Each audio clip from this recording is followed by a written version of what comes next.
The moral of this story is that when you believed things to be true, something to be true so much, it ends up becoming true. This is a story time about how pain is absolutely in your head.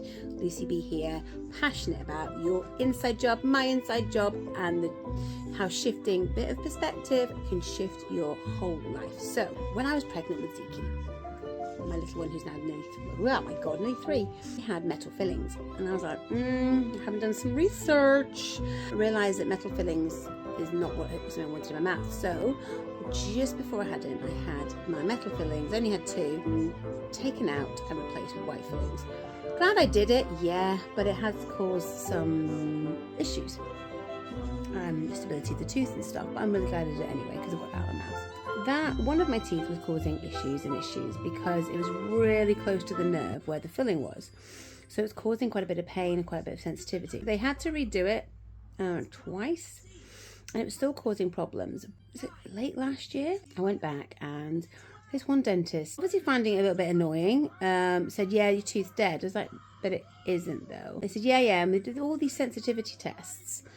Well, because it's so sensitive, it's on its way to dying. I'm like, right, but it was this sensitive a year ago, so surely it should have died by now. Anyways, they said no, and actually so many fractures in the tooth that it's going under the gum line. I said, can they show me? Well, yeah, you won't be able to see them. I'm like, well, how can you see them then? Yeah, well, it will need to come out. I'm like, right, but you're telling me there's fractures in the tooth that I can't see but you can see, and you're telling me that it's painful because it's dead and that it needs to come out. I said, maybe. He says, yeah, we can't possibly keep repairing something that's dead. I'm like, no, and I wouldn't want you to. I don't want a decaying organ in my mouth, do I? But it doesn't ring true. It would seem that because I was an NHS patient because I'd had the treatment started when my little one was under 1. And so I didn't really think of that at the time, but I was an NHS patient.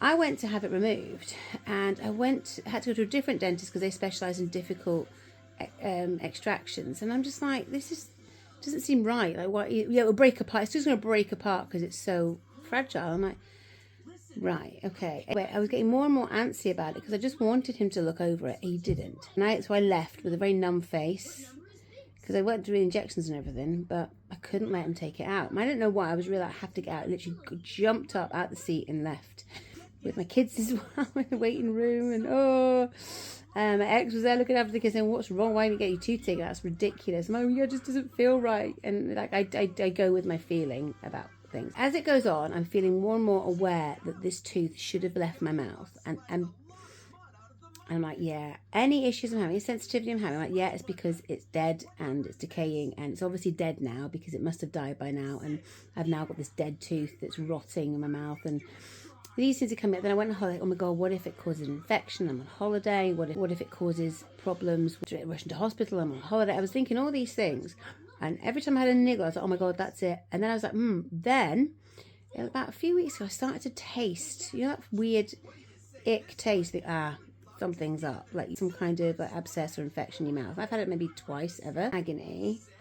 And I don't take painkillers. Ice on my face, and I'm just like, and my face isn't like swelling up, and usually you can feel an abscess. I couldn't feel anything. There was no swelling. I'm like, this is weird. I can't feel an abscess through my cheek. There's no, all I am is in pain.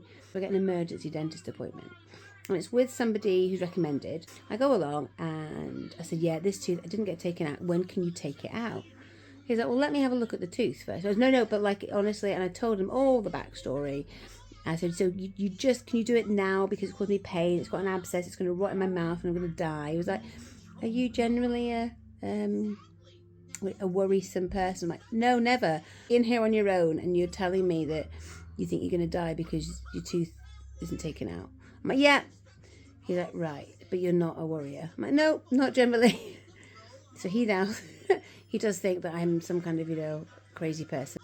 So I'm there, and he's looking at my tooth, and he's doing these tests that I had done before to prove my tooth was dead. And they went, but your tooth is alive. I can't recommend you take it out. There's not even an abscess. There's no infection. There's nothing. It's just sensitive because it's been a bit exposed, and be a bit more gentle and try using some kind of desensitizer, but that's it really. I'm like, well, so there's nothing wrong with my tooth. He's like, no, like just except for sensitive, it's a bit, the gum's gone back a bit because of the work, but no, there's nothing wrong, and I cannot advise you take it out. Why? And he went, well, when you're NHS, you're just a number, because I had to pay for this, obviously. That's fine. And I was like, so really, they'd advise me to get it out rather than just treat the tooth? He was like, mm-hmm. I was like, gosh. But that's not actually what happened after that. So he just put like some non-fluoride based varnish over it. What about that awful infection taste? But it'll probably go now. I was using oregano mouthwash, and I don't use fluoride or anything like that. It'll be fine. Literally the next day, nothing. Whether you believe it to be true or whether you don't, it will make it true or not. So literally the next day, and since then, we're talking weeks on now, nothing. No weird taste. There's been no pain. I had the belief from January that it should have been taken out because it was going to cause me problems.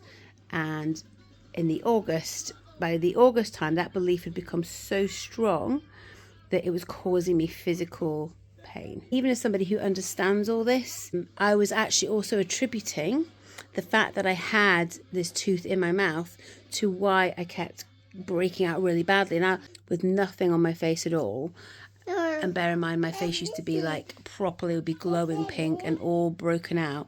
I was putting the fact that my tooth here was causing part of my rosacea. Even my rosacea's gone down because that problem that I believed to be true, all of me believed it, but enough of my tooth shouldn't be there and it was going to cause problems, and so it did. That is a little story about how a belief can completely shape your life, not just for teeth, but with everything.